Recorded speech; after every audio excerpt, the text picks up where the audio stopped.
Estamos con nuestro personaje de hoy. Hoy es martes. El martes ni te cases ni te embarques, dice un refrán por ahí. Hoy es 18 de octubre y vamos a continuar hablando hoy de este tema que tiene que ver con esta ruptura política con el fin del matrimonio Zelaya-Narrala. Un año duró exactamente ese matrimonio. Justamente el 13 de octubre del año pasado se firmó. Y el 13 de octubre, pues también salió con unos misiles ahí en Narrala que molestaron bastante al expresidente Zelaya, que es el coordinador general del Partido Libre, y dijo, hasta aquí nomás. Hasta aquí nomás, terminamos nuestra relación, así que goodbye. Hasta la vista, baby, como dicen. Como dice Terminator. Y bueno, ha concluido, se supone, el matrimonio, la alianza entre el Partido Salvador de Honduras y el Partido Libertad y Refundación. Ahora está diciendo Narrala una serie de cosas ahí. Por ejemplo, hay algo que les hemos dicho a ustedes desde a días aquí en el canal. Creo que somos el único medio de comunicación que les he estado diciendo que la Sisi no va a venir. Tenemos días, desde el principio, creo, de la actual administración, que la Sisi no va a venir. Que todo eso es paja. Y pues, ¿saben lo que es más lamentable?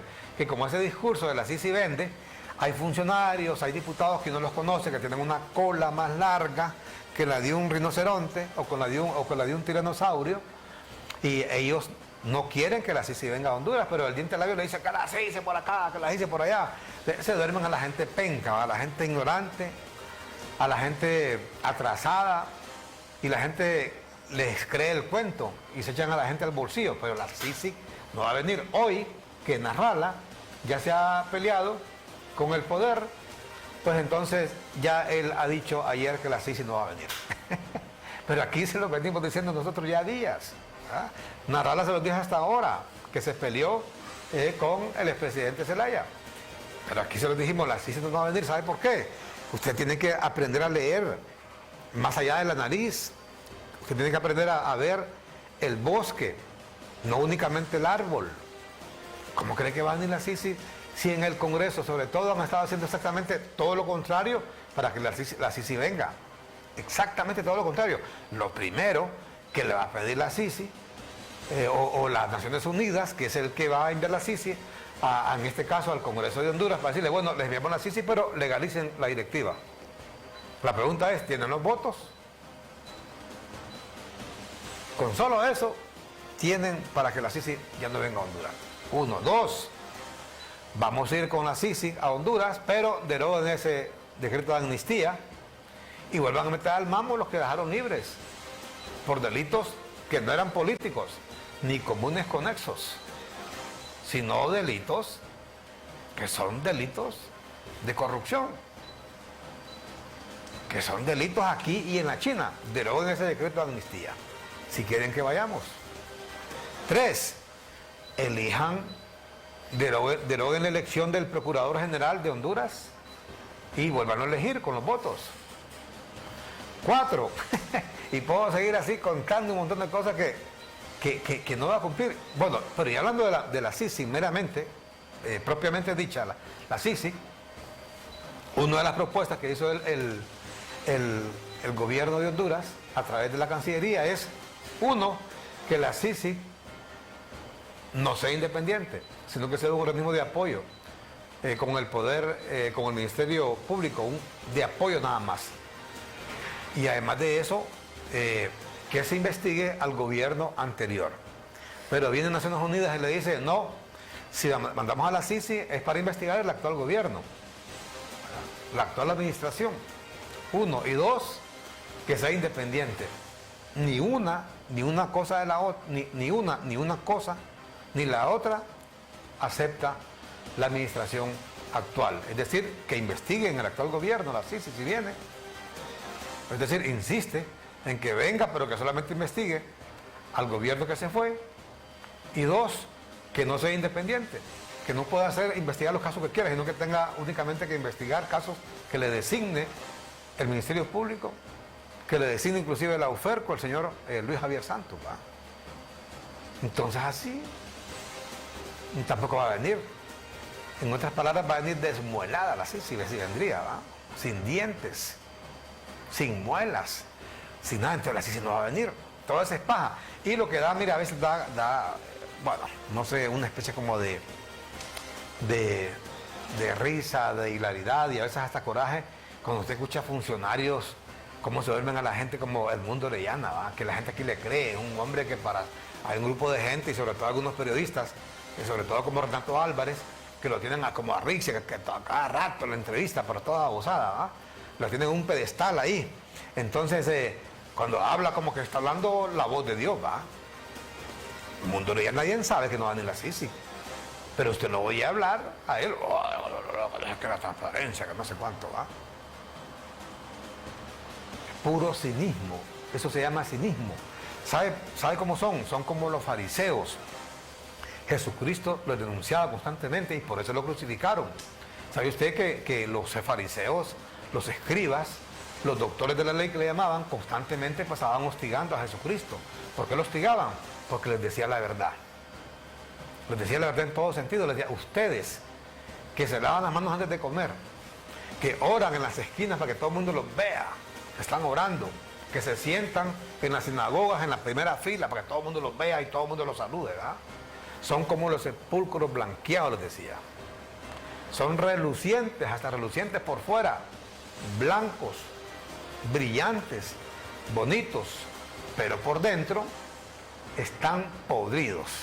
Lo que hay es un montón de huesos podridos, de gusanos, lo que se están comiendo justamente un cadáver. Son podredumbre, así son ustedes, les decía Jesucristo a los fariseos, a los escribas, a los llamados doctores de la ley, que son así envalentonados y todo, que la gente los sigue, un hombre de respeto, un hombre serio, dice, letrado, un doctor de la ley, pero por dentro tienen corroída el alma. ¿Sabes qué les decía inclusive? Ustedes que cuando ayunan salen para que la gente los vea que andan con la cara demacrada porque están ayunando. Al contrario, les decía, con ustedes ayunen, lávense la cabeza, pónganse aceite, lávense la cara, que la gente no les nota, porque Dios, que está dentro de ustedes, que está en los cielos, sabe que están ayunando. Igual, cuando ustedes oren, les decía, Dios sabe lo que le van a pedir. Así que no tienen necesidad de comenzar a estar horas ahí orando para que la gente los vea. Eso le decía Jesucristo a los señores fariseos. Pues aquí hay muchísimos fariseos en Honduras. Muchísimos. Y aclaramos que los hay en todos los gobiernos, no solamente en todos los gobiernos. ¿Usted se acuerda, por ejemplo, de Eval Díaz? Un cinismo que tenía ese hombre cuando hablaba.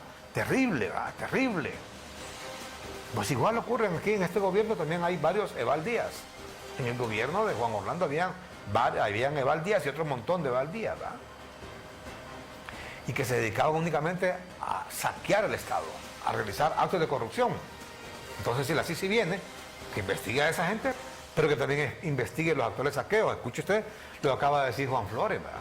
Denunciando una serie de irregularidades, de corrupción, como lo dijo él, en el tema de algunas acciones que realiza la Cancillería. Todo eso lo debe investigar la CICI si viene, ¿verdad? Esas compras directas que están haciendo en la Secretaría de Salud, que van a hacer en el Seguro Social, todo eso tiene que investigarlo, ¿verdad? Pero no lo están haciendo, desgraciadamente. O no quieren que venga la CICI para investigar la actual administración, que cabeza cabe que va a venir una CICI a investigar únicamente los que se fueron. El principal objetivo debe ser la actual administración. Investigar también, obviamente, los que se fueron, pero también la que está. La que está. Y además ser independiente. Dice que la misma Masi fue independiente. O sea que la Masi que se fue tenía más colmillo entonces. Porque la Masi tenía independencia. El señor Juan Jiménez Mayor, que era el coordinador, el señor de origen peruano, él tenía facultades para investigar lo que él quería, ¿verdad? Para investigar lo que él quería. Esa es la realidad. Pero si viene la CICI no la va a tener. ¿Es para qué va a venir? Sería como, se dice vulgarmente, como gastar pólvora en sopilote. Y la ONU no va a hacer eso. Bueno, estamos ya con Gianni Rosenthal, presidente del Central Ejecutivo del Partido Liberal de Honduras. Buenos días abogado Yanni Benjamín. Le saludamos esta mañana aquí en el personaje de hoy aquí en CHTV. Muchas gracias, Armando. Buenos días. Gracias por invitarme. Un placer estar aquí con ustedes y poder compartir contigo y con tu audiencia. ¿Qué tal, Yanni? ¿Cómo va, Yanni, a estas alturas? Ya estamos ya cerca de la... ¿Cómo está la actividad en el Central Ejecutivo? Entendemos que tiene una actividad mañana.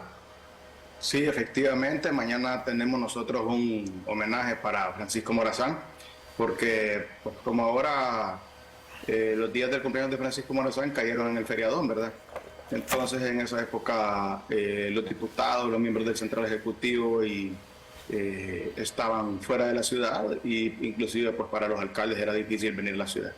Entonces, aprovechando que los alcaldes van a estar en Tegucigalpa hoy y mañana, los alcaldes, la nueva Asociación de Alcaldes Liberales, los hemos invitado también para este homenaje que tenemos y este evento conversatorio sobre Francisco Morazán. Bueno, y qué bien que se reúnan, que hagan ese homenaje a Morazán, porque así es verdad, ya nadie se acuerda de Morazán ya, ¿verdad? En las escuelas hasta sacaron, creo, la clase de educación cívica. Y en el feriado morazánico peor, se llama feriado morazánico, pero ni por cerca la gente se acuerda del general. Sí, ese ha sido un problema de unificar los tres feriados. En su momento se consideró una buena idea unir los feriados y tener esta semana morazánica durante el mes de octubre para promover el turismo interno. Lastimosamente, pues lo que es el día del cumpleaños de Francisco Morazán, lo que es el Día de las Fuerzas Armadas y lo que es el Día de la Raza o la Hispanidad, pues ahora han caído en el olvido porque al unificarse pues no recordamos cada feriado individualmente y no honramos a esas instituciones y esa persona en su momento. Pero el Partido Liberal, consciente que el primer liberal, el fundador del Partido Liberal es Francisco Morazán prácticamente, aunque legalmente pues fue más posteriormente, ¿verdad? Otras personas quienes lo fundaron ya de manera formal, pero el primer liberal en Honduras, o uno de los primeros, fue Francisco Morazán, fue el que trajo las ideas del liberalismo de Europa a Honduras, las ideas de la Revolución Francesa, las ideas de los derechos humanos y de las libertades públicas. Así que como liberales nos sentimos muy orgullosos de que él haya sido el iniciador de nuestras ideas en este país y merece que nosotros lo honremos. Correcto. Bueno, también sí es que vale aclarar que Morazán fue un liberal de idea, ¿va? No liberal partidario. El Partido Liberal se fundó mucho tiempo después, pero sí fue un hombre liberal. Fue masón, por cierto, Morazán, y no únicamente Morazán, diferentes libertadores en la región como Simón Bolívar, José de San Martín, Antonio José Sucre, entre otros. El mismo Bernardo O'Higgins, dicen, fue también masón. De allá trajeron esas ideas, sobre todo de Italia, de Francia, las ideas masónicas. Pero bueno, también hay que decirlo para poner los pies sobre la tierra, Yanni Rosenthal, que la Semana Santa, y que estamos hablando de nuestro Señor Jesucristo, supuestamente para conmemorar la pasión, muerte y resurrección de Jesucristo. Pero nadie se acuerda de él en Semana Santa, ¿va? Ni de Jesucristo se acuerdan, pero porque se acuerdan de Morazán.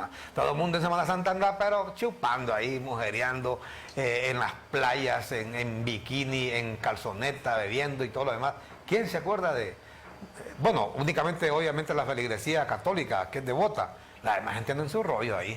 Así que peor para que se acuerden de Morazán. ¿Ah? Bueno, como dices tú, cada quien en su rollo, ¿verdad? Hay gente que sí es devota y sí dedica la Semana Santa a los temas religiosos y hay gente que aprovecha a relajarse y descansar. Sin duda que en Honduras la Semana Santa se ha convertido en una tradición para ir a la playa, ¿verdad? Y la gente hace eso, las tiendas aprovechan y hacen su agosto en marzo, ¿verdad? Vendiendo todo tipo de cosas. Y se esperaba que el feriadón de octubre, el feriado morazánico de octubre, fuera igual a la Semana Santa. Y lamentablemente coincide con las épocas de los huracanes. Nos pasó este año, ya nos ha pasado 2 o 3 veces, ¿verdad?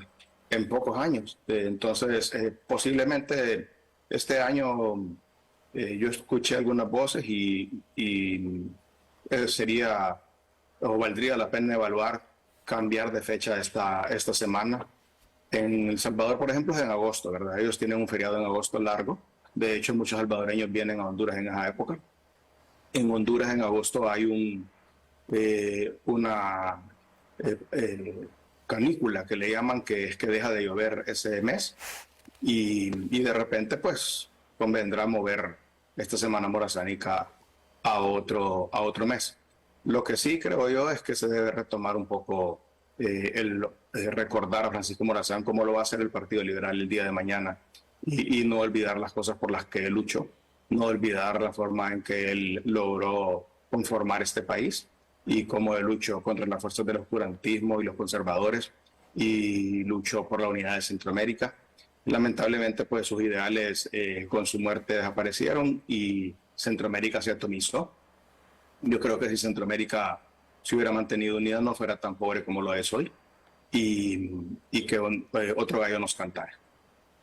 Correcto, bueno, eso es correcto, ya eso es parte de la historia que hubiera pasado si no hubieran fusilado a Morazán allá un 15 de septiembre de 1742 en Costa Rica.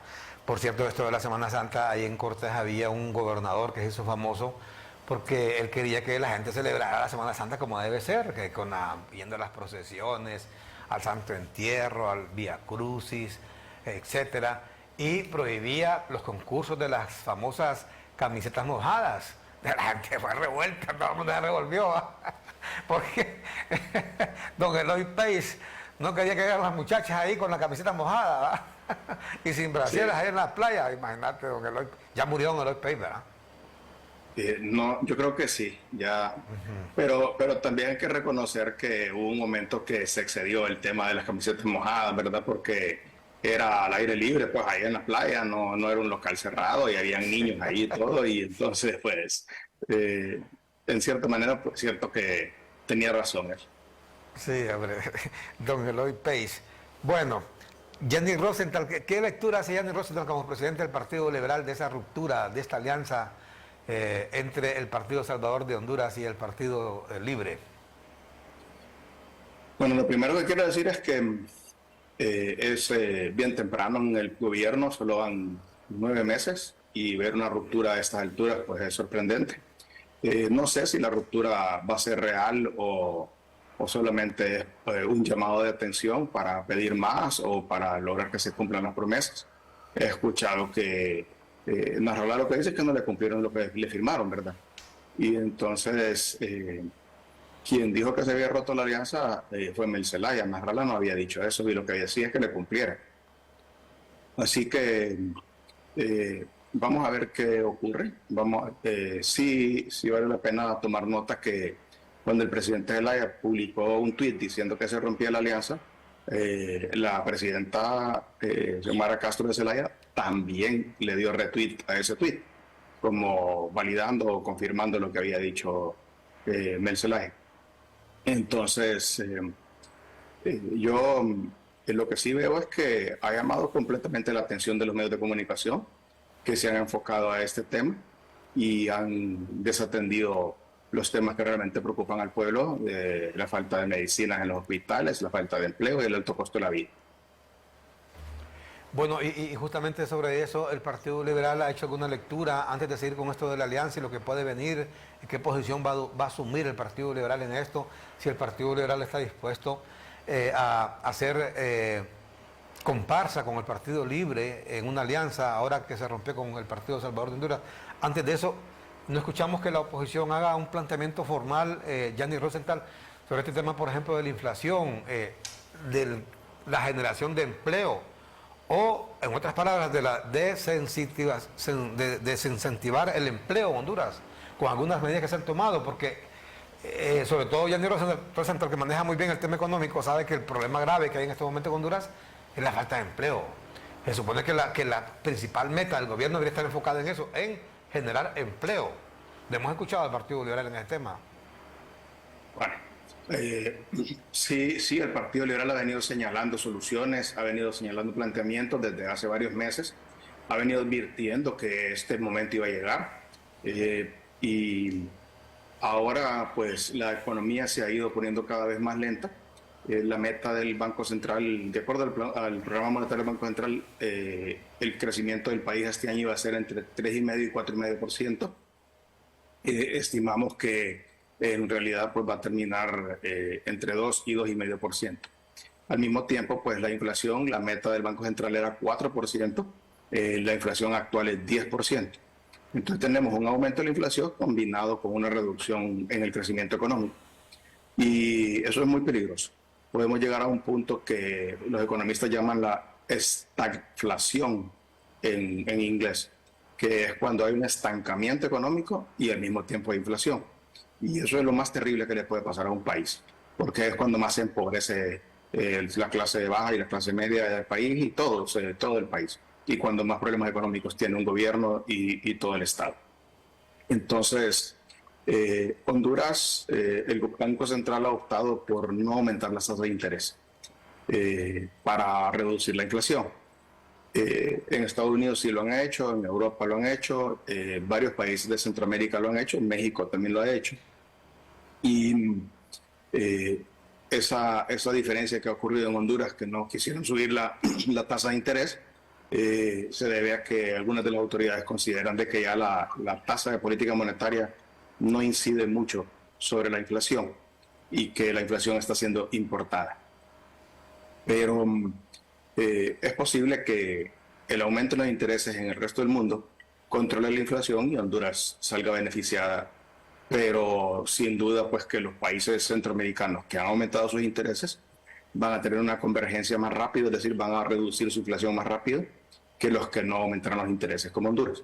Entonces, de un punto de vista, pues, comprendemos al Banco Central que si se le está reduciendo muchísimo el crecimiento, pues no quieren subir las tasas de interés porque eso reduce más el crecimiento.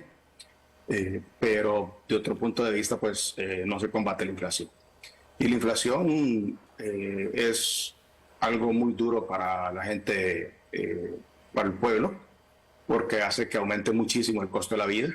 Y esa es una de las principales preocupaciones del pueblo hondureño en este momento, el costo de la vida. Y inflación de 10% significa que las cosas al final del año pues van a valer 10% más que el año pasado.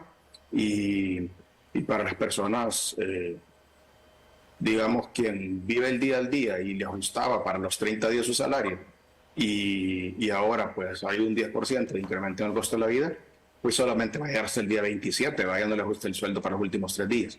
Entonces es una situación muy compleja. Bueno, y todo esto, Yanni, a quien afecta es a la gente pobre, porque escuchábamos a un alto funcionario del gobierno decir que la inflación a quien afecta es a la gente pudiente, dijo, es a los ricos. Y citó su nombre, pues es el ministro de Estrategia y Planificación. Digo su nombre para que no crean que estamos inventando. El hecho de que un alto funcionario diga que la inflación afecta a los ricos y no a los pobres, cuando lo que hace el empresario, el industrial, es sencillamente trasladar el costo de operación a los productos que vende. ¿Y quién consume los productos? El pobre, el que hace pan, por ejemplo, que compra leche, o el que fabrica leche, no va a absorber en su bolsillo los costos de la inflación, sino que los traslada al que consume. El que consume, pues, que es al consumidor final, pues. Entonces todo esto está afectando a la gente. Pero no es así, Armando. La inflación afecta a todos por pareja. No, yo sé, pero no me refiero a que no afecta a los pobres. O sea, sí afecta a todos. Una empresa se ve seriamente afectada en un ambiente inflacionario. Porque, por ejemplo, compra una mercadería a 10 lempiras y de ahí cuando la vende y quiere comprar otra, ya está más cara, ¿verdad? Entonces no gana lo que creía que iba a ganar. Entonces hay una reducción importante en las utilidades de las empresas. Y las empresas en un ambiente inflacionario ganan mucho menos o comienzan a perder inclusive. Comienzan a perder. De hecho, ahorita estamos viendo en Estados Unidos, esta semana es época de anuncio de utilidades para las empresas públicas, las empresas que están en la bolsa de valores. Y varias de ellas están anunciando que sus utilidades se han reducido.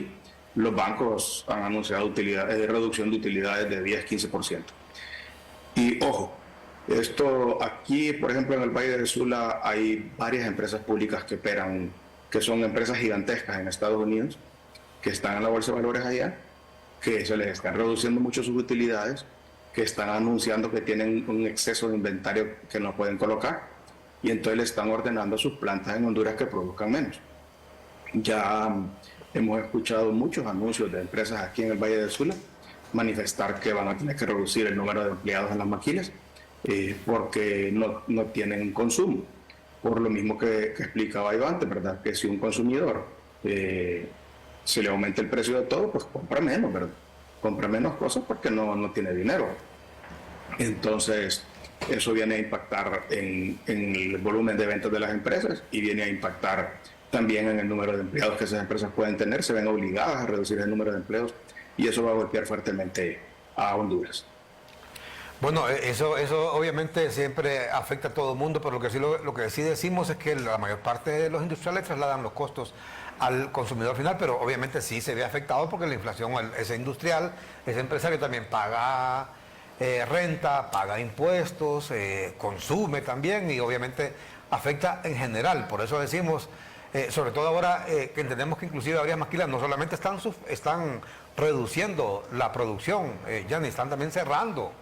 Hace un momento miraba aquí, no recuerdo en qué diario, que otra maquila anuncia que va a cerrar operaciones allá en la costa norte y esto significa más desempleo. Por eso decimos, hombre, ¿qué acciones se pueden tomar para generar empleo? Yo no veo por ningún lado. En la caficultura, por ejemplo, que ya comenzó el año cosecha el 1 de octubre, está con problemas por esto. Las lluvias terminaron de destartalar las carreteras. No van a poder ni siquiera sacarle el grano de sus fincas muchos caficultores. Y además es posible que se haya caído mucha flor de café, ¿verdad? Porque, o mucho grano. Recordemos que en esta época es cuando el grano comienza a llenarse y pues la lluvia puede haber hecho que se cayera. Y efectivamente tienes razón en que va a costar más sacarlo. Las bananeras sufrieron daños grandes, ¿verdad? En Monita, por ejemplo, que tenía una finca muy bonita ahí, la Tela Real Company, muy bonita a la orilla del río Lua. El río se la llevó toda. Ajá, y ahí trabajan muchos empleados. Y esos empleados, si la finca ya no está, pues ya no ocupan los empleados. No ha dicho la Tela si la chiquita si va a rehabilitar esa finca o no. Y pues definitivamente sí es una situación preocupante para el país. La reducción de las exportaciones ya se ha visto reflejada en la balanza comercial. La balanza comercial es lo que Honduras exporta menos lo que importa. Entonces ahí medimos cuántos dólares Honduras produjo y cuánto gastó. Y se aumentó mucho el déficit en esa balanza comercial, es decir, que Honduras se le amplió esa brecha y lo que la salva a Honduras son las remesas, ¿verdad? Si no fuera por las remesas, pues hubiera una situación muy preocupante. Bueno, y además de eso, y cómo ve Yanir Rosenthal, también como empresario, el tema de las inversiones, porque la inversión extranjera directa se ha venido reduciendo en los últimos tiempos, ha venido cayendo, y aparte de que la inversión que hay es ya que todo el mundo conoce en el tema de telecomunicaciones, las dos empresas que hay aquí celulares, y en energía, ahí pare de contar. Bueno, de hecho, una de las razones de que nosotros estamos viendo que hay presión sobre las divisas o que hay mucha compra de divisas es esa, que las empresas extranjeras que están en Honduras, en vez de reinvertir sus utilidades, las están repatriando. Y inclusive pues las empresas hondureñas tampoco están invirtiendo, porque en el ambiente de reducción de crecimiento económico que hay, obviamente se vende menos, ¿verdad? Y si se vende menos, se produce menos. Si se produce menos, pues no se ocupa invertir, no se ocupa comprar maquinaria nueva, ni ampliar operaciones, porque no se está vendiendo más. Y la inflación también hace que el consumidor pueda comprar menos productos y entonces pues también eso reduce la producción de las empresas y por tanto pues también eso reduce la inversión. Entonces sí hay una reducción en la inversión privada nacional, una reducción en la inversión privada extranjera y para colmo pues también como siempre el primer año de gobierno es un año donde la inversión pública se reduce mucho porque los funcionarios son nuevos, están aprendiendo a hacer licitaciones y siempre pues hay un bajón que se dice en la inversión pública el primer año de gobierno. Y también hay una curva de aprendizaje de parte de los ministros. Entonces, este año, pues, la inversión pública también ha sido más baja y eso ha perjudicado el crecimiento económico. Y de acuerdo a Yanni Rosenthal, está haciendo la administración actual las gestiones o las acciones, está tomando las decisiones consecuentes con esto que estamos hablando para enfrentar el desempleo, la inflación, el peligro de una estanflación. ¿Se están tomando las medidas necesarias o estamos más en estos dimes y diretes? Bueno, con respecto a el mantenimiento del valor de la moneda, creo que están haciendo lo correcto, porque al ver pues el déficit en la balanza comercial, podría el gobierno tomar la decisión de devaluar el empire. No lo ha hecho, y eso creo que ha hecho lo correcto, porque eso hubiera causado más inflación. Por otro lado, no aumentar la tasa de política monetaria sí, es una decisión que tiene dos caras de la moneda, ¿verdad? Como dije hace un momento. Por un lado, pues ayuda a que no haya más contracción económica. Por otro lado, no combate la inflación. El Fondo Monetario Internacional entiendo que ha estado presionando fuertemente para que aumenten los intereses y el Banco Central no ha querido. Y desde el punto de vista fiscal, no hemos visto ninguna política fiscal que combata la inflación o incentive el crecimiento. Y luego pues también el componente social del gobierno, que se esperaba que fuera más fuerte, y para lo cual se aumentó muchísimo el presupuesto. Creo que está desenfocado. El subsidio de los combustibles le ha salido carísimo al gobierno, y el subsidio a la energía le ha salido carísimo a otros consumidores. Entonces yo creo que se podría enfocar mejor esos recursos. Por ejemplo, el Partido Liberal en su campaña propuso un ingreso básico universal de 1.500 lempiras por familia, que para los 2 millones de personas más pobres del país, los que viven debajo de la línea de la pobreza, ¿verdad?, que son los que más hay que preocuparse, se ocupaba 50.000 millones de lempiras para poderles entregar ese subsidio. Y esa fue exactamente la cantidad que aumentaron al presupuesto este gobierno cuando lo reformuló en abril. 51.000 millones de lempiras le aumentó. Entonces mejor hubiera agarrado 51.000 millones y liberado 1.500 lempiras a cada una de las 2 millones de familias más pobres cada mes, y eso le ayudaría muchísimo a esas familias a poder enfrentar la situación del alto costo de la vida que causa la inflación en nuestro país. Bueno, y ahí en la costa norte la actividad económica se ha reducido, que siempre hemos visto la gran diferencia que hay, Yanni Rosenthal, entre la costa norte y Tegucigalpa. Aquí todo el mundo solo de política habla, la politiquería es el pan nuestro de cada día. Desayuno, almuerzo y cena en Tegucigalpa, pero en la costa norte, sobre todo en San Pedro Sula, es distinto. ¿Se ha reducido la actividad económica ahí o se mantiene o ha bajado? Bueno, desde la pandemia, recordemos que en la pandemia todos los empleados de gobierno siguieron recibiendo su sueldo, ¿verdad? No tuvieron ningún problema. Entonces, eso benefició a Tegucigalpa. Y en la costa norte, pues, muchos empleados perdieron su empleo o fueron suspendidos temporalmente y dejaron de recibir ese ingreso por mucho tiempo. Y salimos de la pandemia, después tuvimos un año bueno, que fue el año pasado, de muchísimo crecimiento, y luego pues tenemos este año de esta situación económica mundial que perjudica mucho, porque recordemos que la costa norte depende de las exportaciones, de las maquilas, del banano, del café y de producción exportable. Entonces aquí se está sintiendo más el impacto. Entonces cuando, por ejemplo, bueno, no voy a decir el nombre de una empresa, pero hay una empresa muy grande que produce ropa interior que ya anunció que tiene que reducir el 20% de sus empleos este año. Y tiene 12.000 empleados aquí en el Valle de Sula, pues va a sacar 1.200 personas a la calle. Y hay otra empresa que tiene 19.000 personas aquí y otra que tiene 25.000 personas. Entonces, si ellos anuncian una reducción igual, pues ya tenemos miles de familias que quedan sin empleos, que han sido empleos estables, y eso impacta muchísimo sobre la pobreza en el Valle de Sula y en toda la costa norte.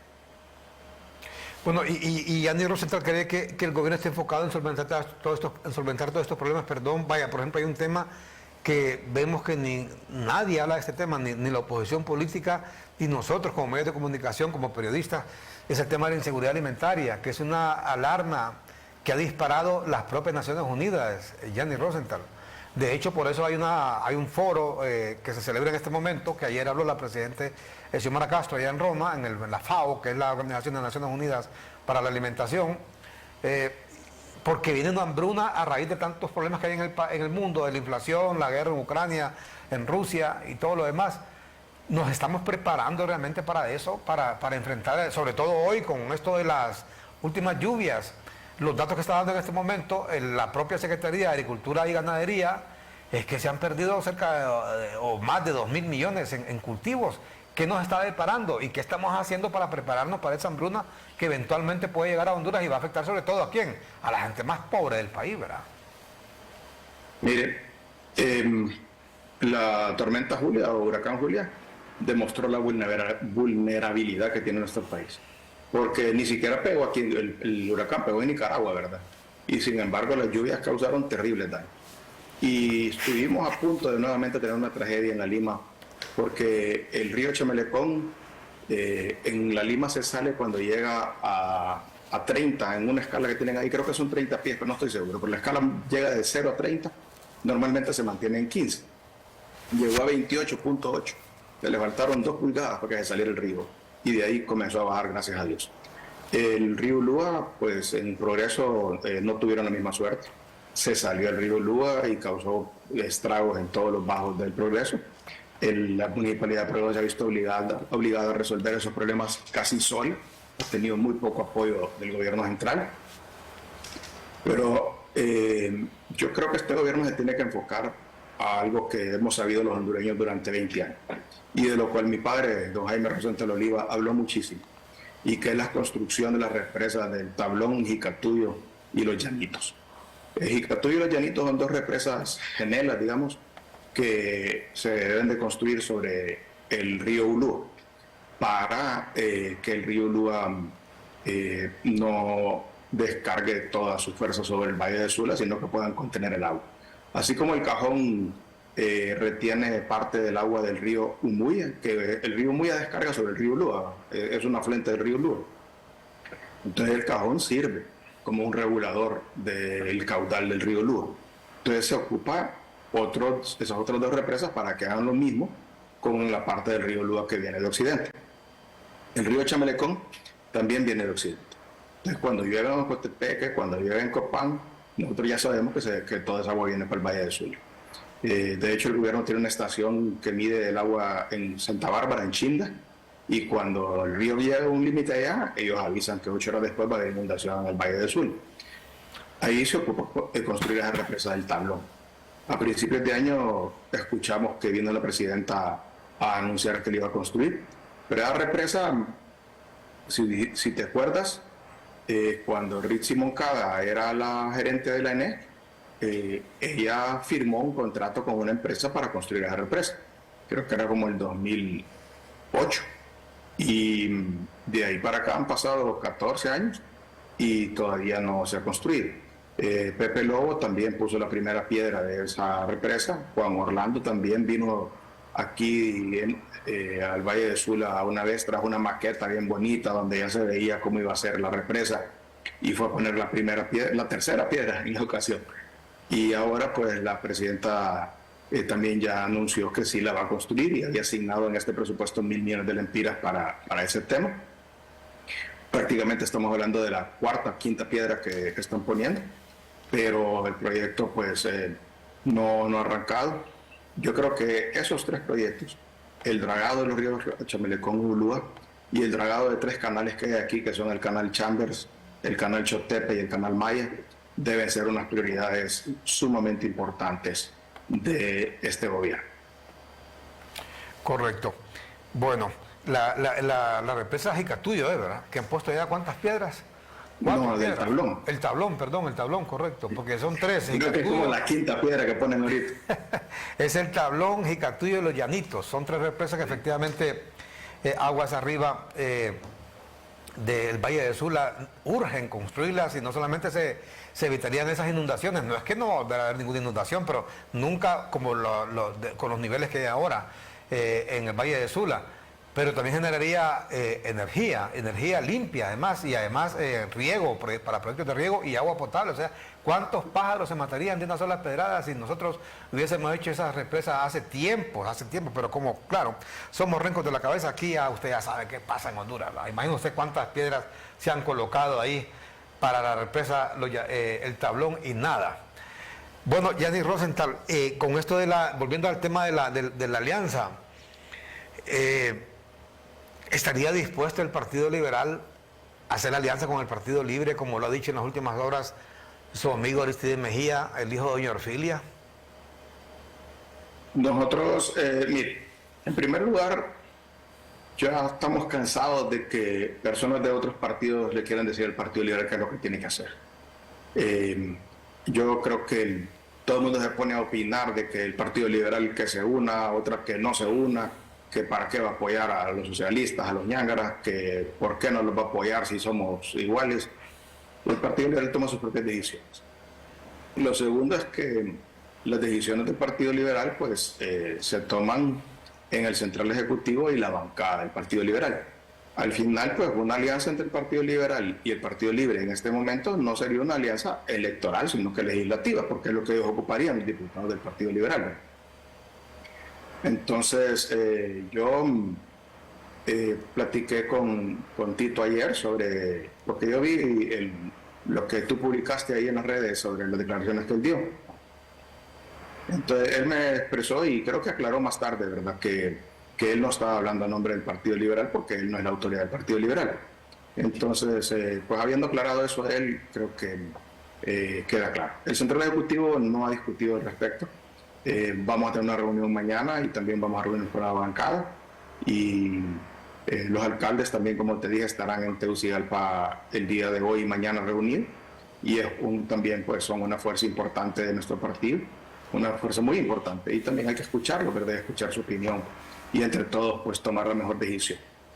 Lo que sí quiero dejar claro hoy es que esa decisión no se ha tomado y que que son las autoridades del partido y los dirigentes del partido y la bancada y los alcaldes a quienes tenemos que escuchar.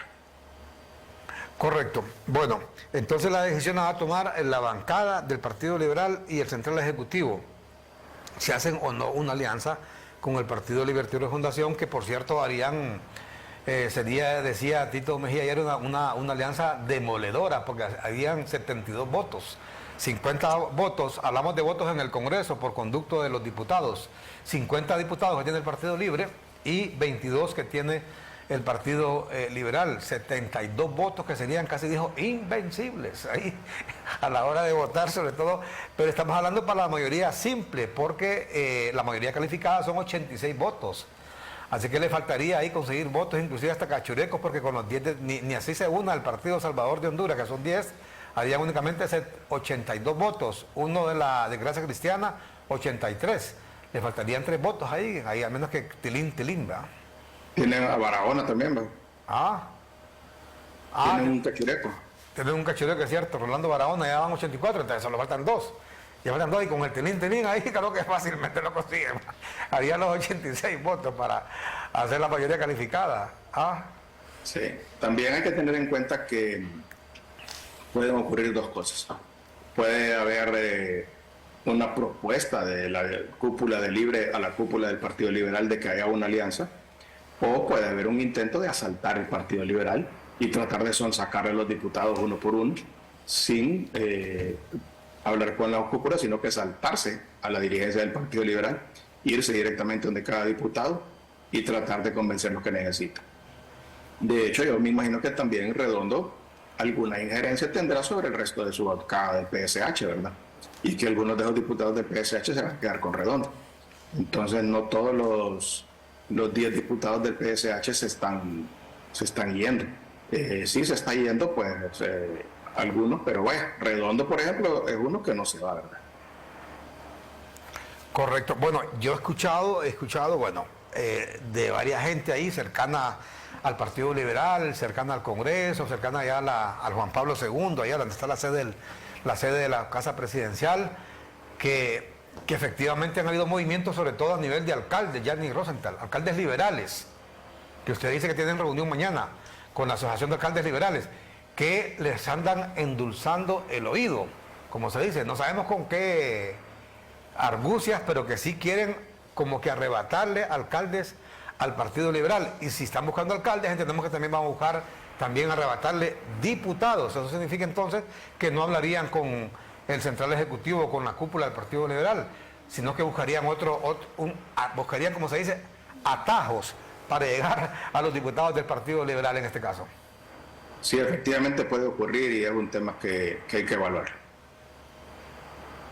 Correcto. Bueno, y le tengo que preguntar a Yanni Rosenthal, ¿quién va a tomar estas decisiones al final?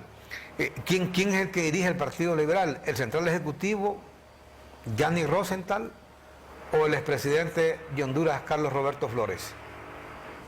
Mire, el presidente Flores tiene una gran influencia en el Partido Liberal, lo ha mantenido toda la vida y es innegable. El Central Ejecutivo toma sus decisiones de manera colegiada. O sea, yo no soy una persona que impone sus decisiones. Y además, pues también platicamos mucho con la bancada, ¿verdad? Y este Central Ejecutivo y esta bancada han tenido la habilidad de mantenerse unidos, a diferencia del anterior Central Ejecutivo que solo pasaba peleando con la bancada, ¿verdad? Entonces, en esta ocasión es diferente, la bancada y el Central Ejecutivo tienen una comunicación muy fluida. De hecho, hay un representante de la bancada que integra el Central Ejecutivo ahora, y así como también lo hay un representante de los alcaldes que integra el Central Ejecutivo. Eso es algo novedoso que ocurre por primera vez en este Central Ejecutivo. Entonces, esa cercanía que mantiene el Central Ejecutivo con los diputados y permite que las decisiones se tomen en consenso, en conjunto, y eso ayuda a que las decisiones sean mejor tomadas porque son más aceptadas, ¿verdad?, que cuando se les quieren imponer. ¿Y con quién tiene más cercanía la bancada? ¿Con el Central Ejecutivo o con el expresidente Flores? Yo creo que tiene con los dos. Hay muchos diputados que son afines al presidente Flores. Hay otros, los más jóvenes, que no lo conocen. Pero sí, él le dedica tiempo y esfuerzo a mantener ese liderazgo. Y ese esfuerzo y ese tiempo le rinde frutos.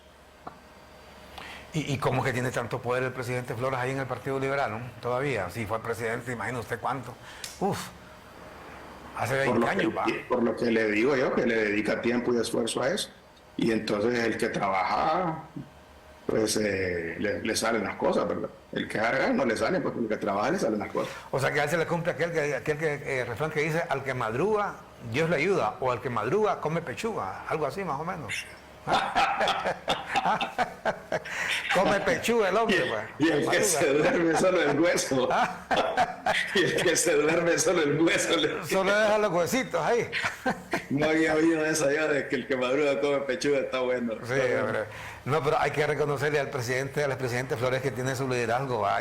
Mira, y yo le he dicho a alguna gente que no cualquiera, ¿va? Yo conozco líderes, no únicamente políticos, líderes en otros ámbitos, que la gente los deja rapidito, se olvidan. Bueno, ahorita mismo, Salvador Narrala, ahí está, ¿cómo se llama? El mismo Luis Redondo, que lo fue a sacar hasta de los estadios, andaba con un bombo ahí, con calzoneta, andaba como un barrista, pues, como Wilson Pérez, el que mataron, así era Luis Redondo, y miren la hora, pero ya se le dio vuelta. Él llega a ser diputado y todo lo que es, gracias a Narrala, ya se le dio vuelta. De que el liderazgo tiene Narrala. Y Carlos Flores mantiene gente desde que estaba con Suazo Córdoba, en los años 80, que vino allá de Luisiana, que estudiaba allá en Estados Unidos, ¿verdad? Vino acá como un novato en política y de repente lo hizo su grupo ahí y ahí sigue siendo fiel varias gente, ¿verdad? Cosa que no cualquiera lo tiene, Yanni. Creo que es una persona estable y predecible y eso le ayuda a mantener su liderazgo y además, pues, como repito, le dedica tiempo y esfuerzo a eso. O sea, no es de que le cae del cielo mantener el liderazgo, sino que se esfuerza mucho para mantenerlo. ¿Le tiene temor al presidente Flores, Yanni Rosenthal? Yo tengo una buena relación con él, no tengo por qué tenerle temor. Desde que yo era joven lo conocí en las campañas, lo apoyé en su campaña en el 97, ¿verdad? Él en las internas participó contra mi padre, pero después llegó un arreglo con mi padre y nosotros lo apoyamos plenamente y yo lo apoyé. Y lo apoyé durante su gobierno. Desde entonces he tenido una buena relación. Cuando yo fui ministro, él y su gran amigo Gustavo Alfaro me orientaron mucho para que no metiera las de andar yo los primeros días, el primer año. Y porque recuerda que él fue ministro de la presidencia también, ¿verdad? Carlos Flores, y Alfaro también. Y entonces, pues siempre que yo les pedí un consejo, me lo dieron gratis y me sirvieron mucho los consejos. Cuando yo tuve mi problema en el 2015, él no nos dejó de la mano, se puso a defendernos, defendió a mi padre, me defendió a mí. Y pues uno también tiene que ser agradecido en esas cosas, ¿no? No todos mis amigos estuvieron a mi lado cuando yo tuve ese gran problema, ¿verdad? Hay unos que se me desaparecían y otros que hasta me volaban candela. se hicieron grupo. Bueno, sí. Hay una llamada. Adelante, buenos días. Licenciado Villanueva. Sí, mucho gusto, adelante. Y un saludo al próximo presidente de Honduras. Ojalá que todo se desvanezca en todo este tiempo que falta para salir de esta gran incertidumbre que hay, pero ni modo, hay que enfrentar las cosas. Dice que quería decirle que la economía de nosotros, yo estaba oyéndolo al señor Yanni hablando de la economía, pero la economía de nosotros está tremendamente perra, como dicen, fíjese. Me dice que nosotros aquí en Ocotepeque nos sale a nosotros, nos duele en el alma, va a salir a comprar a El Salvador porque todo es más barato, aunque tengamos que pagar 24 lempiras por el dólar, pero todo es más barato, ¿ves?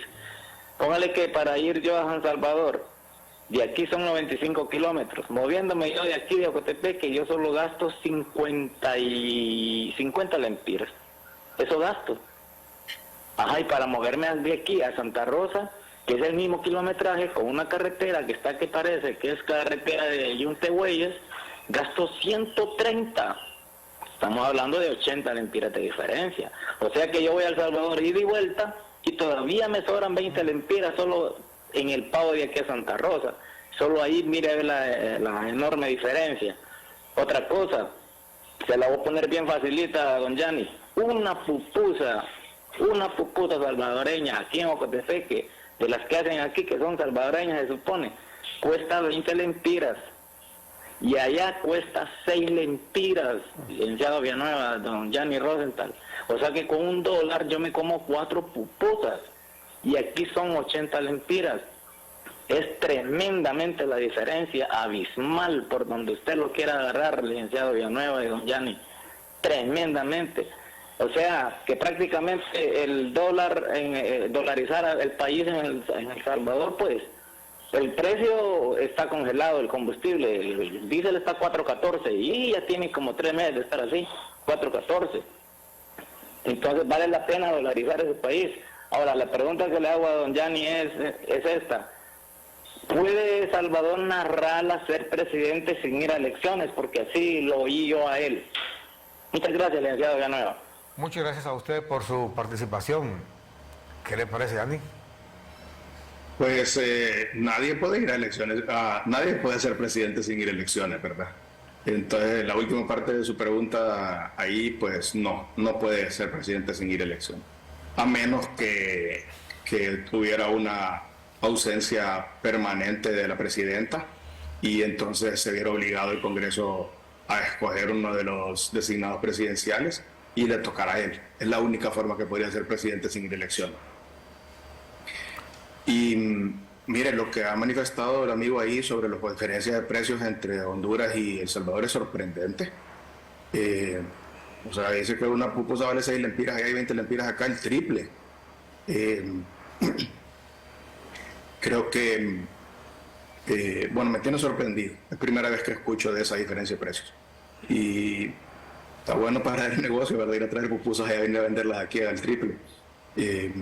Y por eso es lo que yo le recomendaría al amigo ahí y con a toda la gente de Cotepeque que pues, importen todo lo que puedan. También escuché interesante el tipo de cambio ahí está más barato que el tipo de cambio oficial. O sea, el tipo de cambio en la frontera acaba de decir que está 24 y está 24.50 en los bancos. Entonces le sale bien a él comprar lempiras ahí comprar dólares ahí, venir a venderlo al banco y le hace una gran utilidad, ¿verdad? Entonces, está interesante lo que le está diciendo ahí. Correcto. Bueno, y con esto, a propósito de esto de que citó el caso de El Salvador, haciendo un paréntesis con esto de la política, don Jaime Rosenthal hablaba siempre de dolarizar la economía. En El Salvador hay una economía dolarizada. ¿Qué piensa Yannick Rosenthal de este tema? Mire, al Fondo Monetario Internacional no le ha gustado esa dolarización porque piensa que le causó lo que ellos llaman una rigidez a la economía. Porque cuando hay que hacer ajustes en la economía, pues no se puede utilizar la devaluación para resolver esa rigidez. Pero a largo plazo le ha dado estabilidad a El Salvador. Y, por ejemplo, yo pensé que El Salvador iba a perder competitividad en las maquilas, porque como no podía devaluar, las maquilas se iban a ir viniendo a Nicaragua y a Honduras. Y sin embargo no es así. Usted mira que muchas textileras que están instaladas aquí en Honduras, la mitad de su producción la mandan a El Salvador, allá tienen maquilas, allá tienen fábrica, y allá hacen las prendas que después inclusive regresan a Puerto Cortés para ser exportadas. Entonces, la maquila allá en El Salvador está vivita y coleando. No la mató la dolarización como se creía. Y lo que sí creo que le ha salido mal fue lo del Bitcoin, ¿verdad? Pero la dolarización para El Salvador ha sido una fuente de muchísima estabilidad. Y la estabilidad es algo que es necesario en todo país. Estabilidad monetaria, estabilidad política, la estabilidad económica. Eso incentiva la inversión, el crecimiento y reduce la pobreza. Correcto, y siempre hablando de don Jaime Rosenthal, yo recuerdo, hemos puesto de ejemplo ayer, citábamos el caso de Jaime Rosenthal cuando fue designado presidencial, porque este tema ha vuelto al tapete de discusión hoy, que está esta ruptura de la alianza entre el Partido Salvador de Honduras y el Partido Libre, porque algunos le están, bueno, el mismo presidente Zelaya le ha dicho a Salvador Narrala, si renunciás, estás en contra del gobierno, entonces renuncia a 1 millón mensual que le da a Xiomara Castro, que renuncie a todas las prebendas que tiene como designado presidencial. Entendemos que tiene un despacho presidencial, tiene guardaespaldas, tiene carros y todo lo demás, porque en realidad no puede renunciar a la elección como tal, como designado, pero sí se puede retirar del gobierno y renunciar a todos estos programas y renunciar a ese 1 millón mensual que le da Xiomara Castro. Y hemos citado el caso de Jaime Rosenthal, que cuando era designado presidencial de José Ascona renunció. A mí no se me olvida porque yo recuerdo que yo fui en el Heraldo, que lo llamé a su casa, que conseguí el teléfono de él y lo llamé y para que me confirmara si era verdad que había renunciado o no. Y efectivamente me confirmó que sí, había renunciado. Es decir, a los cargos que tenía aquí en Tegucigalpa como designado presidencial, porque estaba en desacuerdo con algunas políticas que seguía el expresidente Ascona. Y yo creo que eso es lo correcto que debería ser el designado presidencial, Salvador Narrala, porque sentimos que no puede estar con Dios y con el diablo. O es oposición o es parte del gobierno, pero no puede estar en los dos lados. O sea, estar tirándole duro, como se dice, al gobierno y siendo parte del gobierno. Lo elegante sería, lo cortés, que diga, no, yo me voy para mi casa. Yo no estoy de acuerdo con esa política, estos son comunistas, como lo dijo ayer o antier, que son comunistas, dijo, que no sé qué, que no sé cuánto, que no le cumplieron, entonces yo me voy para mi casa, ¿va? Y ahora es que siga su campaña política para volver a ser candidato presidencial, pero ya desde otra trinchera, pero no en los dos lados, pues, eso es lo que sentimos, porque si no sé si te acuerdas, Yanni, cuando renunció don Jaime a designado presidencial, o estaba muy simpático. No, es que ahí creo que no te acuerdas bien, mira. Él era designado presidencial y era el coordinador del gabinete económico del gobierno de Ascona. Entonces, él renunció a ser coordinador del gabinete económico, pero no renunció a ser designado. Y por eso es que él aspiraba a ser presidente en el 90. Y a ser candidato pues, en el 90 y no podía inscribirse porque se lo prohibía el artículo 240 de la Constitución. El artículo 240 establece que no pueden ser presidente en el siguiente periodo los que son designados presidenciales en ese momento. Entonces por eso se tuvo que esperar 4 años y fue candidato contra Beto Reina en las internas del 94, que fue cuando el famoso Maija Blanca, pero él, al ser designado, no renunció. El único caso que ha habido aquí en Honduras de una renuncia fue el de Elvin Santos, que era vicepresidente, y él sí renunció para ser candidato. Y le admitieron la renuncia porque dijeron de que de todas maneras era ilegal la reforma que habían hecho de poner un solo vicepresidente y quitar los 3 designados presidenciales, porque ese artículo es pétreo. Y la Corte dijo de que ese artículo no se podía cambiar porque era pétreo. Y entonces anularon la reforma, regresaron a los designados y aprovecharon eso para poder permitirle a Elvin la renuncia, y entonces pudo participar como candidato presidencial. Correcto, no, eso sí nos acordamos que era coordinador de la parte del gabinete económico en el gobierno de Ascona, y efectivamente sí había también renunciado porque esa designación se la habían hecho como en su calidad también de designado, que hay diferentes gobiernos que le han designado, valga la palabra, valga la redundancia, a un designado funciones, y eso es lo lógico, porque mire, los designados son prácticamente, ¿cómo se dice? Son cargos que no deberían existir, hombre. Mire, ni aún los vicepresidentes. Mire, en Panamá, en Venezuela, creo, los designados tienen un cargo. Bueno, aquí mismo, Pepe Lobo, a la designada presidencial, María Antonieta Bográn, la designó como ministra de la presidencia, porque son cargos decorativos, deben tener una función, que fue lo que hizo Ascona con Jaime Rosenthal, lo designó como coordinador del gabinete económico, pero el caso de Salvador Narala, creemos que, hombre, si él ya no va, está peleado con el expresidente Zelaya, con Xiomara Castro, lo lógico es que debería dar un paso al costado, pero bueno. Vamos a hacer una pausa y regresamos luego con la parte final, con Gianni Rosenthal como presidente del Partido Liberal, en la parte final con este tema de la alianza. ¿Hasta dónde está dispuesto el Partido Liberal a hacer una alianza?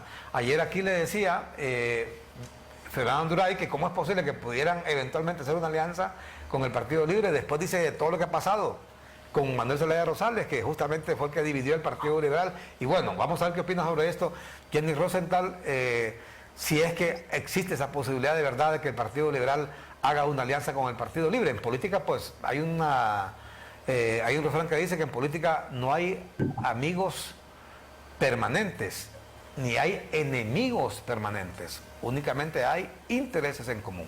Vamos a la pausa y ya regresamos.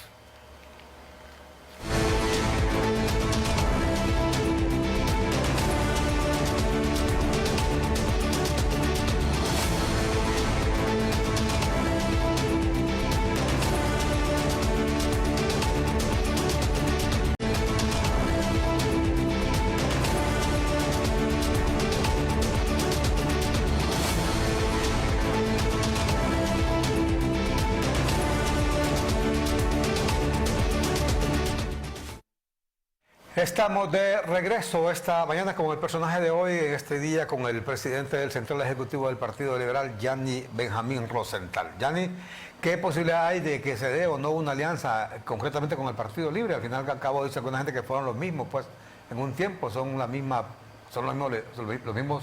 liberales a fin de cuentas. Bueno, no todos, ¿verdad?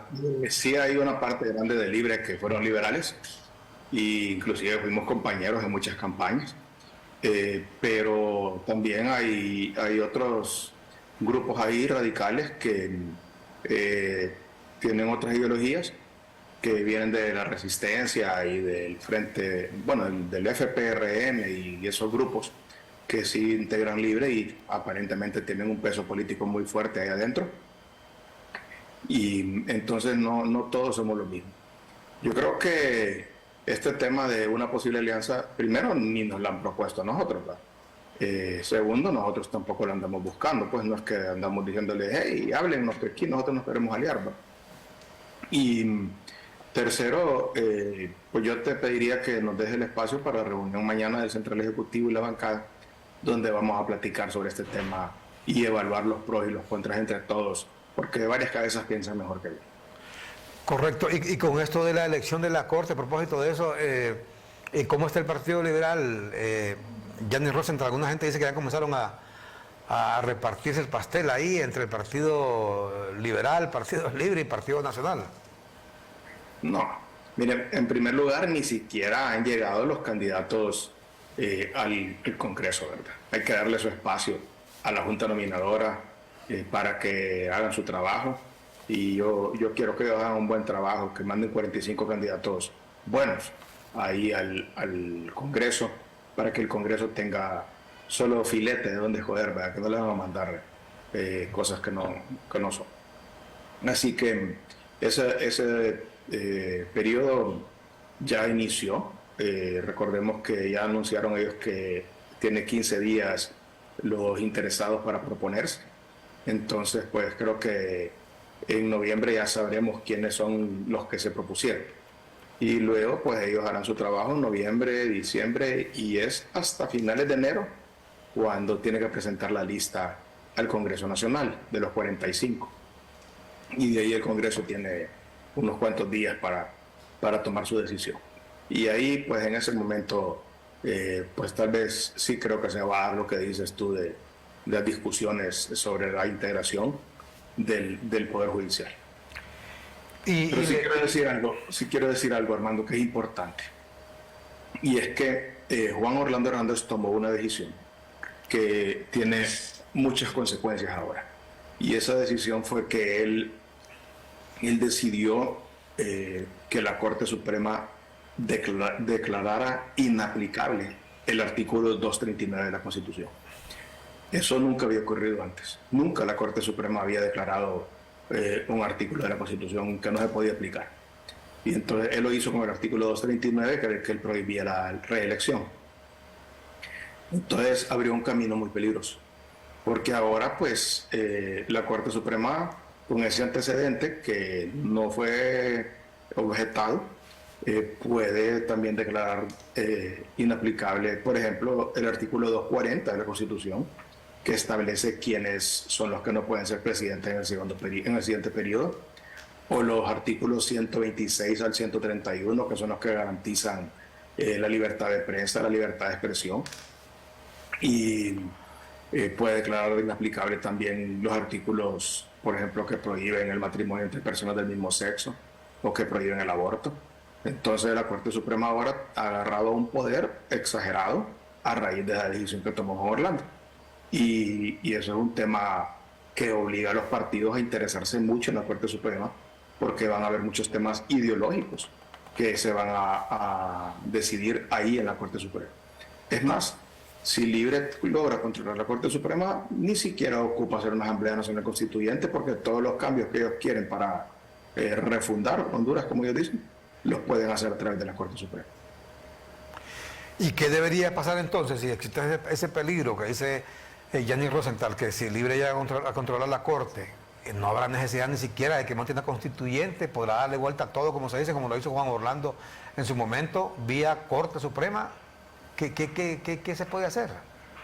¿Qué van a hacer ustedes? Ahí está el precedente. Y sí, efectivamente, la Corte Suprema ahora tiene ese poder, porque en su momento el Congreso podría haber dicho, no, la Corte Suprema no puede declarar inaplicable un artículo, y no lo hizo. Ahora está firme ese fallo. Entonces, sí existe ese riesgo, y por tanto pues tiene que haber un balance en la Corte Suprema que evite que ese poder del Estado vaya a ser utilizado con fines ideológicos. Entonces el interés del Partido Liberal en la Corte Suprema es ideológico. Correcto. Bueno, son 15 magistrados de la Corte Suprema de Justicia que deberán ser electos a finales de enero próximo. Ya la nueva administración, en la segunda legislatura, perdón. En la segunda legislatura, a juicio de Gianni Rosenthal, ¿cuántos magistrados debe tener el Partido Libre en el poder ahí? Y si la presidencia de la Corte debe ser un miembro del Partido Libre. Yo creo que falta demasiado tiempo para estar especulando sobre eso, porque las cosas son fluidas y van cambiando. Faltan como 3 meses y hoy pues sería prematuro estar prediciendo o analizando este tema. Hay que esperar, y ahí a finales de diciembre podemos evaluar ya con más certeza, ¿verdad? Correcto, no estaría o no de acuerdo, se lo planteo de otra manera, Gianni Rosenthal o el Partido Liberal a través del Central Ejecutivo, en que el Partido Libre tenga 8 magistrados de los 15.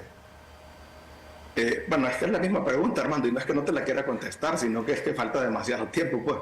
Entonces, lo que hoy te pueda decir, dentro de 3 meses cambia todo. En política las cosas, vos mejor que nadie sabés, pues sí, que la política es como un río, ¿verdad? Que la corriente está corriendo siempre y las cosas están cambiando todos los días. Y entonces tratar de predecir hoy o decir esto debería de ser o no debería de ser, es bien prematuro, ¿verdad? Cuando falta tanto tiempo. Bueno, pero complicado eso. También decía un invitado nuestro ayer aquí que también la Corte, al igual que ese antecedente que menciona Yanni Rosenthal, que también la actual Corte debería pronunciarse antes de irse sobre unos amparos que hay ahí, sobre la legalidad o ilegalidad de la actual directiva del Congreso. ¿Qué piensa Yanni Rosenthal? Estoy de acuerdo, sí debería de pronunciarse. De hecho, nosotros le hemos dicho a la Junta Directiva del Congreso que se legalicen y que la bancada del Partido Liberal está dispuesta a prestarle los votos para que se legalicen. O sea, no se trata de cambiar la Junta Directiva ni de otra cosa, simplemente que en aquel momento pues habían 85 diputados en Zambrano, habían 43 en el Congreso Nacional y no son suficientes para elegir un presidente del Congreso. Y nosotros le hemos planteado desde en febrero que corrijan ese tema. Bueno, y esa es la pregunta del millón. ¿Por qué entendemos que la misma bancada del Partido Nacional ha ofrecido apoyo para legalizar la actual directiva del Congreso y no se sabe por qué no quieren legalizarla? ¿Cuál es el objetivo que hay detrás de todo esto? ¿Qué tipo de cosas se esconden en el hecho de no querer legalizar la actual Corte Suprema de Justicia, la actual Congreso, perdón? Bueno, hablamos de la directiva, porque los diputados fueron electos en su momento y están ahí legales, están de manera legal, pero no así la directiva del Congreso, sobre todo su presunto presidente, ¿va?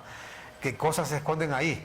Pero bueno, esto de la Corte que también en su momento, finalmente la consulta de Yanni Rosenthal, ¿va a venir a juicio o no va a venir la Sisi a Honduras? Ya ha dicho a propósito de esto del rifirrafe de narrarla con Mel Zelaya, ya ha dicho que no va a venir la Sisi a Honduras. Salvador Narrala. Es uno de los compromisos más grandes que hizo Libre, ¿verdad?, con el pueblo de Honduras en el proceso electoral, y creo que es algo que el pueblo lo quiere. Sin embargo, pues no conozco qué ha pedido las Naciones Unidas para poder mandar a Sisi. Sí sé que les ha planteado al gobierno algunos requisitos, pero no sé bien cuáles son. Y se dice pues que como requisito que quiten la amnistía que aprobaron en enero y otra serie de requisitos. Entonces, si el gobierno está dispuesto a acatar esos requisitos o a cumplir con esos requisitos, pues vendrá la Sisi, y si no, no.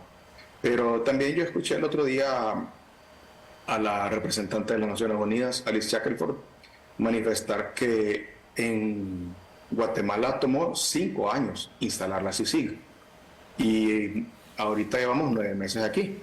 Quiere decir que si tomara lo mismo 5 años, estaría comenzando a funcionar la CICIG en el primer año del próximo gobierno.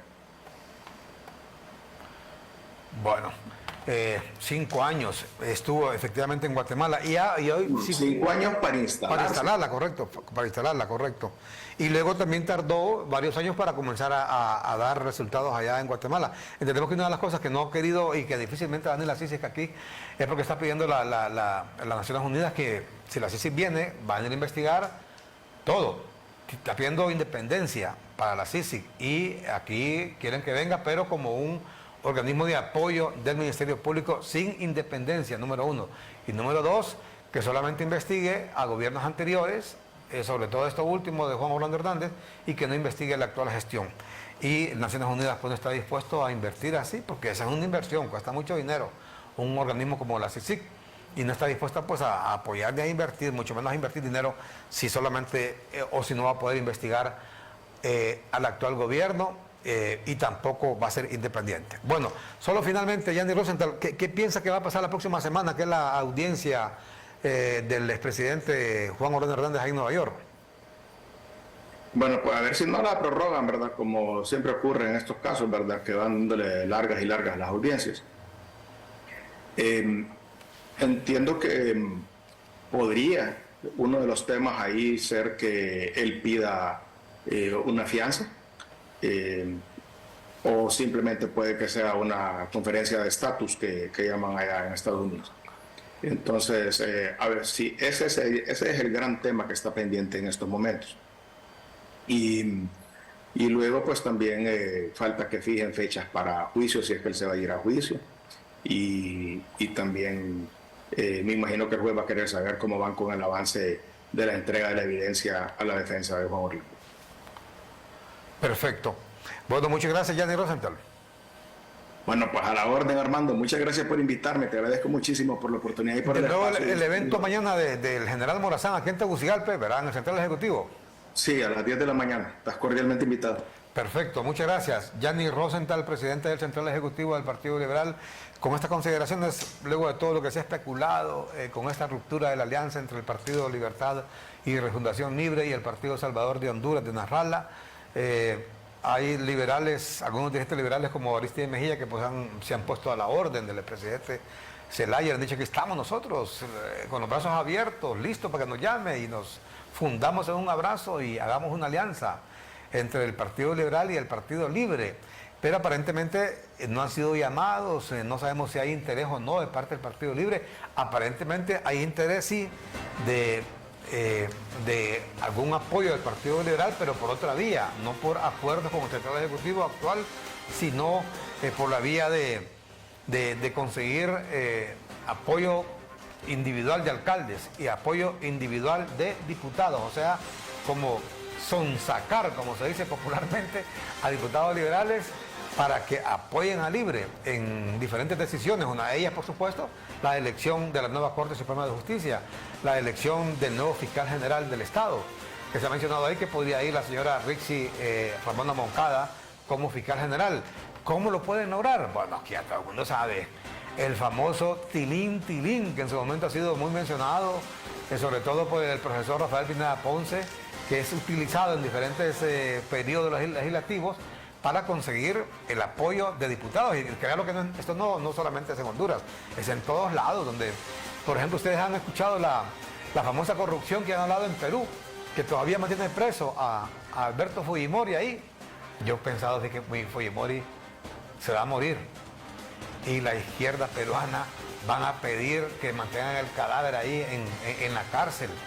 Ya mantengan los huesos ahí, pero le tienen un odio a Fujimori. Mira, hay dos individuos, hay dos personajes en Latinoamérica que la izquierda no puede ver, pero ni en pintura, y que le tienen un odio, pero a muerte. Uno de ellos es Alberto Fujimori y el otro es Álvaro Uribe en Colombia. ¿Por qué? Mire, la izquierda es bien radical y la izquierda no perdona,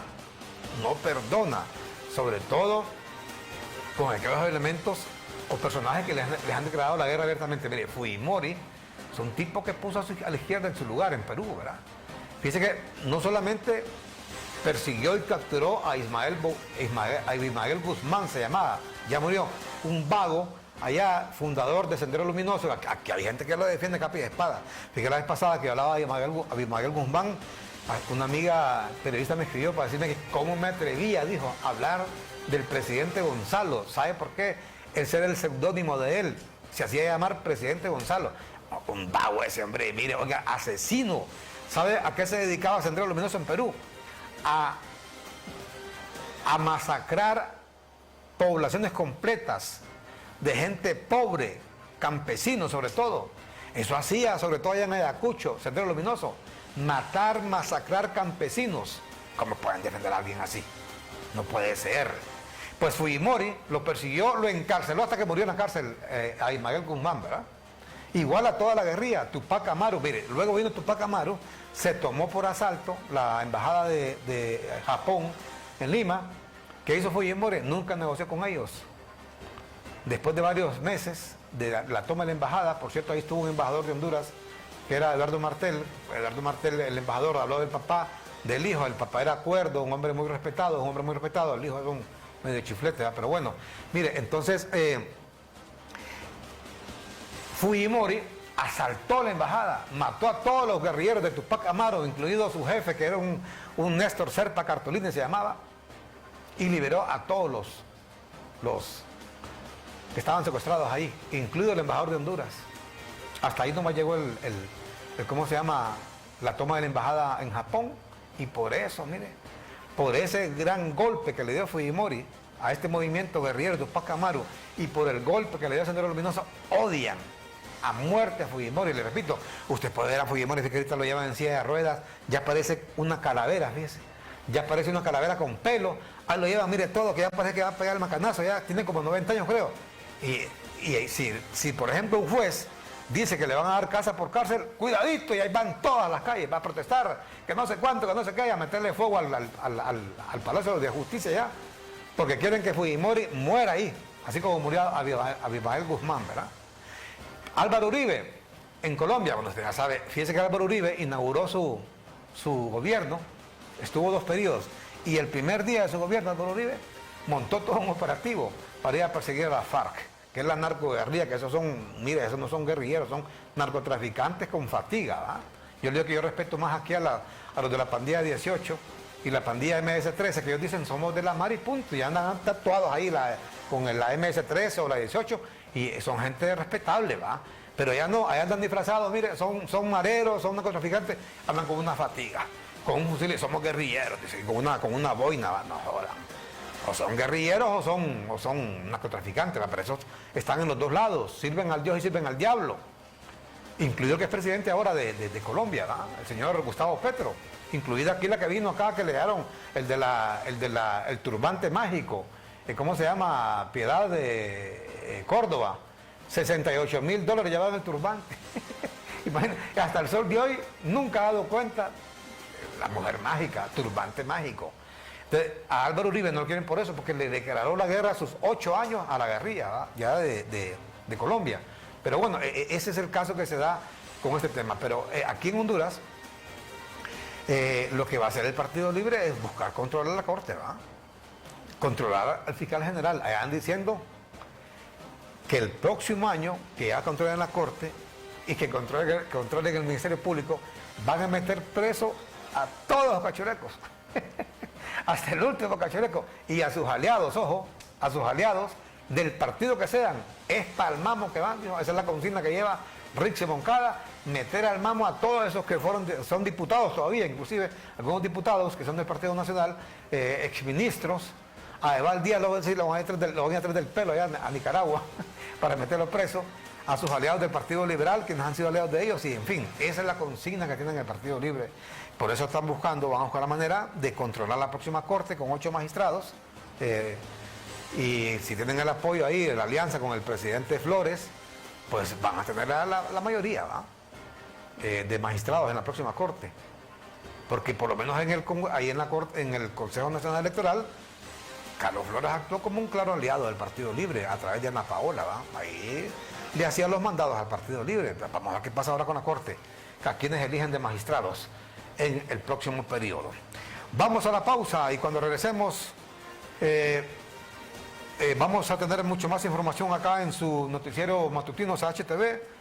Saben que con esto de los accidentes de tránsito, Honduras supera los 1.300 hondureños que han muerto en accidentes de tránsito, en 10.000 accidentes, solamente lo que va del año. Le repito, más de 1.300 compatriotas que han fallecido en accidentes, en unos 10.000 accidentes, solamente lo que va del año. ¿Qué le parece?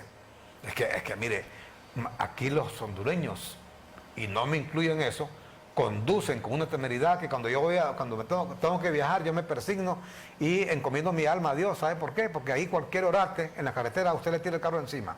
Aunque usted vaya conduciendo de manera prudente, ahí viene un tipo en un furgón, en una rastra, en una volqueta, van como locos, le tiran el carro encima, usted lo puede matar. Por muy prudente que usted vaya, por mucho que usted sepa conducir, uno de esos tipos se lo lleva de encuentro y lo saca de la carretera, lo tira a un abismo y se mata a usted. Y él no le pasa nada porque anda en el carro pesado. Mire, eso de las motos, increíble. Esas de las motos de rodillas piden que los maten, ¿verdad?